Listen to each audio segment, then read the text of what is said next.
a window into my mind. When I make these videos, I don't plan how I'm going to say things or what words I'm going to use. Like I plan the topics, but I don't plan the delivery or the verbiage.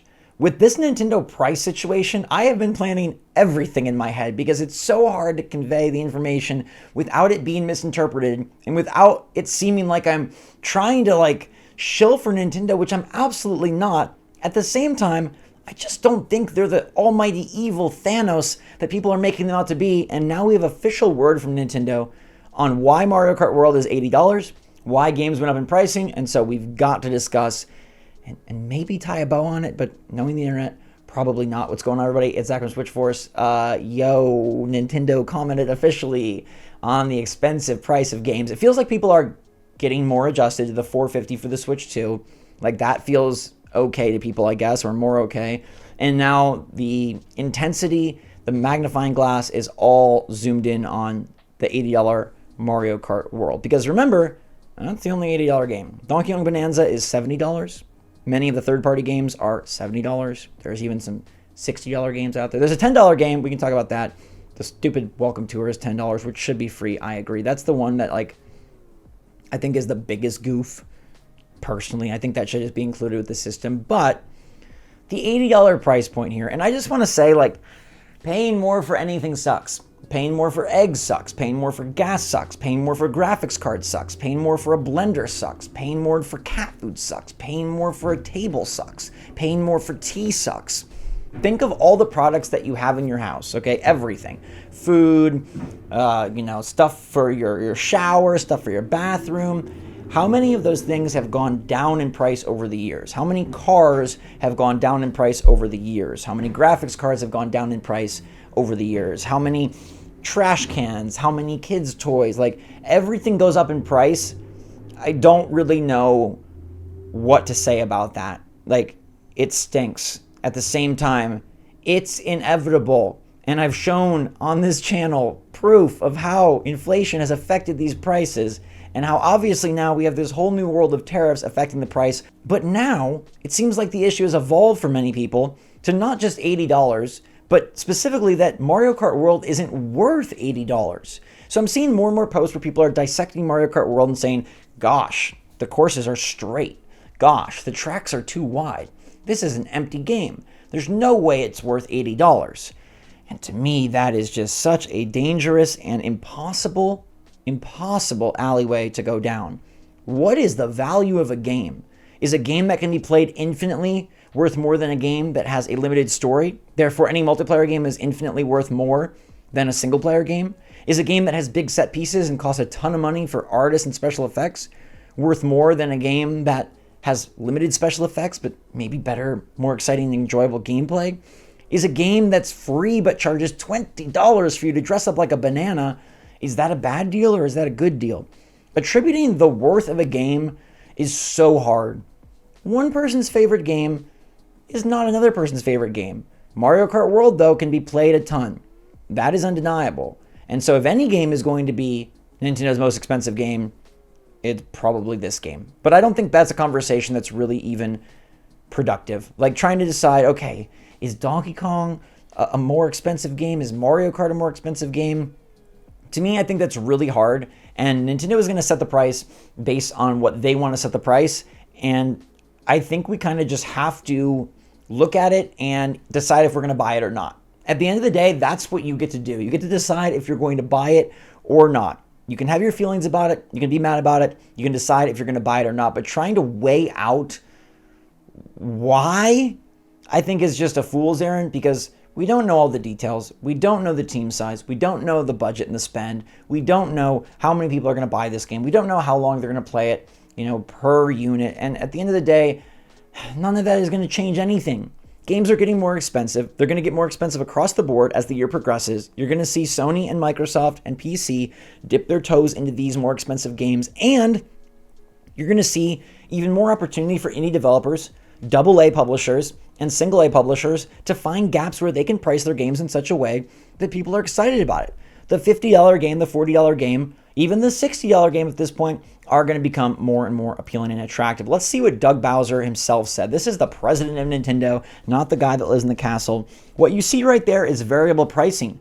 Bowser told the Washington Post. We'll look at each game, really look at the development that's gone into the game, the breadth and depth of the gameplay, if you will, the durability over time, and the repeatability of gameplay experiences. Those are all factors, and there's many more that go into consideration of what is the right price point for the game.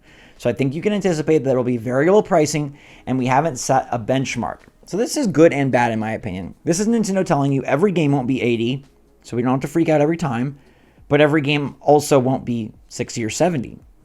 They are going to make that call themselves based on, and he's giving you the factors here. People are saying this is a nothing answer, but I think Nintendo is actually in like a subtle way giving you more info than people want to admit. They're telling you the development that's gone into the game. Okay, so that's team size, that's budget, that's years spent. The breadth and depth of the gameplay, okay? And the durability and repeatability of the experience over time. So they really are telling you, for Nintendo, right or wrong, you like it or you don't, for them, a game with durability over time, breadth of gameplay, and repeatability is going to cost more. And that is why Mario Kart World costs more than Donkey Kong Bonanza. Donkey Kong Bonanza, while having some open-esque elements and some creativity there with the destruction, is a much more linear, single-player, one-and-done game than Mario Kart World. Now, you get to decide for yourself how long you play each of these games. Because maybe for you, you're going to play Donkey Kong for 100 hours, and you're going to play Mario Kart World for 10 hours. And that's fine. But of course, Nintendo and no company can set the price individually for a specific person. So somebody is going to feel like it's a lot of money. This is why a standard price might seem better. But if there was a standard price, believe you me, that standard price is going to be $80.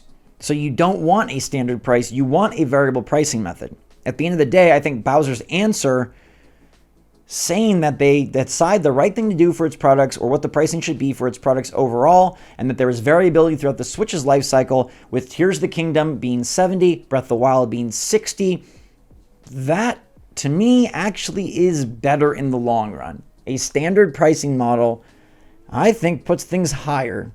And you can again say that's stupid, but remember, not in the 1990s, because people have gotten upset about that comparison, but in 2020, people paid $70 for a video game. And I feel like there was less upset then. Anyhow, Doug Bowser goes on to say, I think for us, that's really how we want to proceed and go forward. I can't speak for other games that might be released by other publishers or other platforms. It's more about what we think is right for our content, what is the right value for the consumers as they come into our platform. And notice that Nintendo did bundle this $80 game, the one $80 game, in a way that lets you acquire it at $50. So now the conversation is like, you got to get the bundle. And Nintendo did definitely price things in a way to ensure that you would get the bundle. And that is, I mean, I don't know that greedy is the word. That is a money-making move. But literally every company that prices anything is trying to make money-making moves. If they price the game at $70, the bundle still costs $500. That's just how it was going to work. The bundle wasn't going to be $490 if the game was $70 and $480 if the game was $60. The game could be $60 and the bundle $500. Would you feel better then? Would you feel better if you were getting a $10 savings on the game, but it was $60? Or would you feel better if it's $80 and you're getting a $30 savings? Like, I don't know how. There's no way to work around increasing the price of literally anything. It feels bad no matter what. Nobody, including myself, wants to pay more for anything. But I still don't think that makes Nintendo this evil monster. Now, Nintendo is currently reassessing the cost of the console, and they may come back and increase the price. And I guarantee if that happens, we're going to have so much uproar that Nintendo is just getting greedier and greedier. And no one is going to want to address the elephant in the room, which is that Nintendo is changing the price because of tariffs. And some people hopefully will, maybe more than this first time. It's so hard to just get the freaking information through because you got people just stoking the fire and people feeding into the sort of hive mind mentality that, yeah, this is so expensive. Screw Nintendo, down Nintendo, they're so greedy. The one area where I'll give them a bone is that I do think that pricing the Welcome Tour at $10 is too much. I think the Welcome Tour is a greedy move, and I think that's stupid. You don't have to buy the Welcome Tour, and frankly, I don't think most people should buy the Welcome Tour. I don't think the Welcome Tour is going to be very fun for most players. It is an interactive manual with a few mini-games, and I think only the most hardcore Nintendo fans and those who are really into the specs and the intricacies of the hardware are going to be interested. So you know what?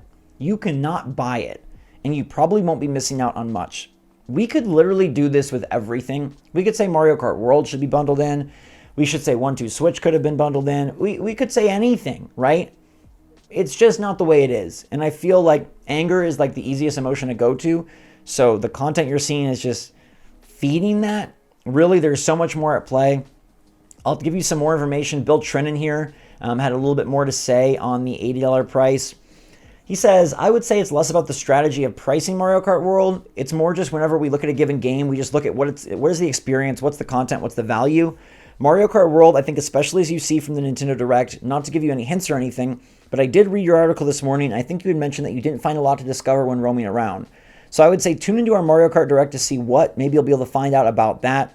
But honestly, this is a game that's so big and so vast, and you will find so many little things into it to discover. And there's still some other secrets remaining that I think people end up buying and playing the game. They're going to find this to be probably the richest Mario Kart experience they've ever had. Reading is hard, and so it was pricing Mario Kart apparently. But Bill Trinan is teasing more and more things to be revealed, and there still is a Nintendo Direct. I personally think it's silly to try and determine the exact value, dollars and cents, of this game in comparison to other games, because as I mentioned, somebody's $100 game is someone else's $10 game and vice versa. But Bill Trinan is straight up telling you that there are more features and more things and more gameplay to be revealed at the Direct, the Mario Kart Direct coming April 17th, that will help contribute to this breadth and depth of gameplay that Doug Bowser is talking about, that will contribute to the longevity and repeatability of gameplay that Doug Bowser is talking about. So we do have more to be revealed on Mario Kart World. There is going to be more to flesh out this $80 package. Nintendo has given you their reason, and most of the internet is going to say it's a nothing burger. They're just not answering. They're giving you a stupid answer.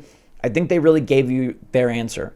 It feels like single-player games are going to be $70, and big multiplayer games or big open world games are going to be $80. So to me, it seems like Metroid Prime 4 should be a $70 game. If Nintendo is going to stick to this, if what Bill Trinan and what Doug Bowser are saying is true, Mario Kart World is $80, Donkey Kong Bonanza is $70, Metroid Prime 4 is $70, Hyrule Warriors Age of Imprisonment should be $70, and then maybe 3D Mario, if it's really open, is going to be $80.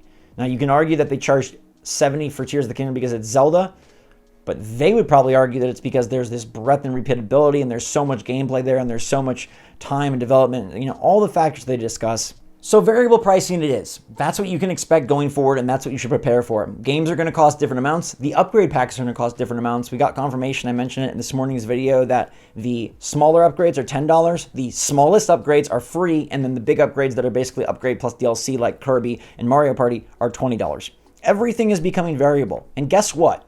Everything was already variable on a platform like Steam, right? You look at Steam, games are a huge variety of cost, and in many ways, Steam helped bring balance to the force, bring balance to the purchasing power of gamers and the decisions they wanted to make, and increase sales. Hopefully, variable pricing can continue to do that across the board. But no matter what, pricing is going up, and pricing going up sucks. Thanks so much for watching. Let me know your take on today's topics. At the end of the day, I love you all. Stay safe, stay healthy, stay positive out there. It's so easy to turn to anger and upset. If you don't want to buy Mario Kart World, you don't have to. If you don't want to buy Welcome Tour, you probably shouldn't. And that's okay. It's okay. It's all going to be okay. This thing is still going to sell out, and Nintendo is still going to do insanely well, whether you like it or not, whether I like it or not, whether we agree with the pricing or not. I've seen people say like it was going to be a rough gen for Nintendo. It's not.